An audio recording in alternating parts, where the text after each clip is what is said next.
14ª edizione del premio Montalbano, ecco, vediamo chi sono stati premiati. Sì, allora quest'anno i premiati sono Alessandro Accurso Tagano, li nomino proprio in ordine di locandina, e Giuseppe Cacocciola, Alfonso Cartannilica, il coro polifonico Magnificat, abbiamo Giuseppe Deni, Ivan Giambirtone e Francesca Maccani, Simona Malato e Giancarlo Nicoletti. Durante la manifestazione attribuiremo un premio speciale a Marem Cis e 2 premi alla carriera a Pippo Pattavina e Aurora Quattrocchi, che sono 2 attori storici della nostra Sicilia e della nostra terra che sono andati avanti e che hanno incrociato mio padre sia durante alcune riprese cinematografiche, in particolare la Quattrocchi nel set dei 100 Passi, dove interpretava proprio la moglie di Cesare Manzella, e nel set del film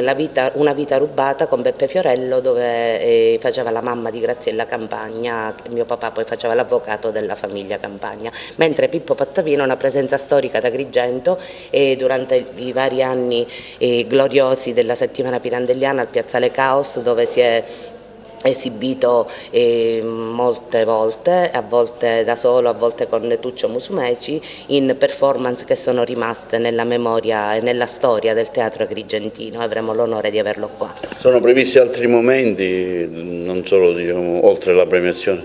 No, diciamo che la serata si svolgerà, i premiati saranno presenti e quindi ognuno di loro contribuirà in maniera personale con delle sorprese che ancora sveleremo la stessa sera. Un premio importante per non dimenticare la figura di tuo padre, insomma, attore agrigentino e non so. Sì, io amo parlare di Pippo Montalbano artista durante questa manifestazione, perché il ricordo di mio padre è una cosa che esula da questa manifestazione. Io mi sforzo di portare avanti la sua memoria a livello artistico, perché ritengo sia doveroso nei confronti di una persona, un uomo, un artista che tanto ha dato alla sua città nel corso di... Il premio si svolgerà al Piazzale Caos, un luogo molto caro a suo padre. Sì, quest'anno il premio torna al Piazzale Caos, c'era già stato nel 2020 causa pandemia, quando i teatri erano tutti chiusi, e quindi quell'anno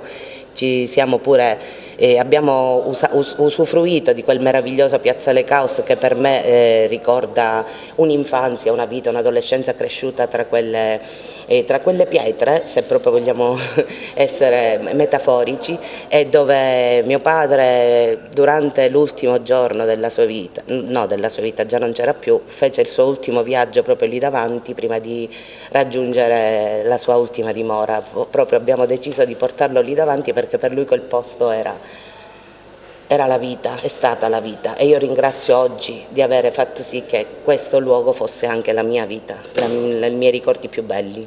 Appuntamento? Appuntamento sabato prossimo, 23 settembre alle 20:30 al Piazzale Caos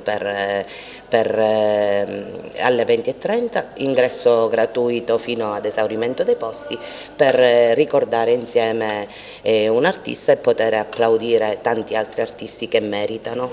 Contenta di essere qua perché sono parte di questo premiato, di questa edizione, e ringrazio prima Agrigentini perché io sono agrigentino, perché posso dire 20 anni che vivo qua, i miei figli sono nati qua e mi sento proprio agrigentina.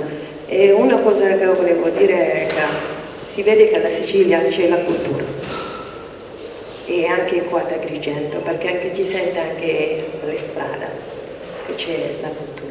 E ringrazio tutti, e ringrazio la famiglia Montalbano e anche Caterina, sai, con le parole io non sono così tanto brava, e ringrazio anche il sindaco.